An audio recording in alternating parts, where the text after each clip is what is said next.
there's been a lot of discussion about the need to create policies that really put the individuals at the centre.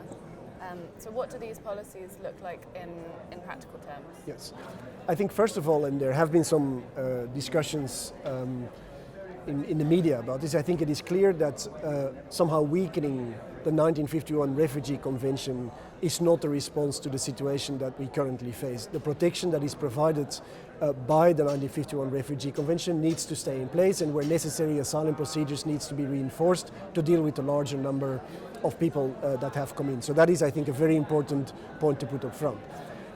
But I think the current crisis, and it's something that our Director General has been speaking about, I think already for a number of years, also points to the need for Europe as a continent to have what I think he has called high road migration policies. What does that involve?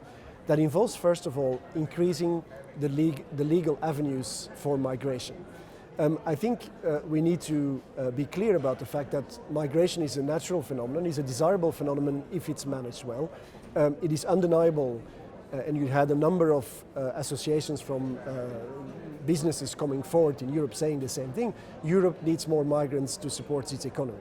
Now we need to accept that fact, and we need to create legal avenues for people to come to Europe, because as long as there is no legal avenues, but the push factors, why people decide, because there is no future, because they have conflict in the country where they come from, people will continue to migrate, and we almost force people to go through the irregular route if they don't have access to asylum, if there is no legal avenues that they can use.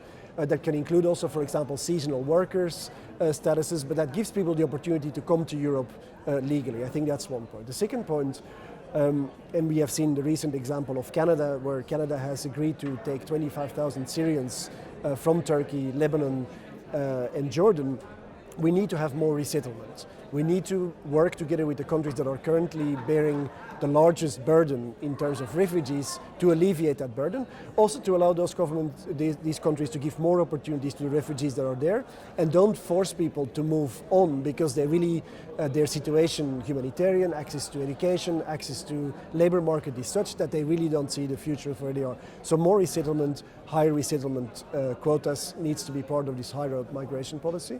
It is also important that in the countries that bear the largest brunt of the refugees, humanitarian assistance is kept at the right level.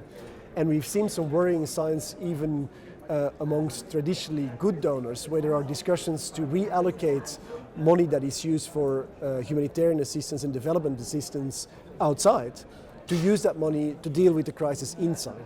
Now that raises a number of challenges, and I think we can safely say that these policies are also short-sighted, because if we reduce the assistance in the countries where people are coming from today, the risk will be that the number of people that are in desperation and that will decide to move will only increase. So I think that is something that we really need to be very careful about, and I think that's where IOM, UNHCR, the Interagency Standing Committee, the National Red Cross Societies, I4C and ICRC have an important role to play to say to those donors, hold on, this is maybe not the way that we should be going, while understanding, of course, the financial constraints that many governments face today.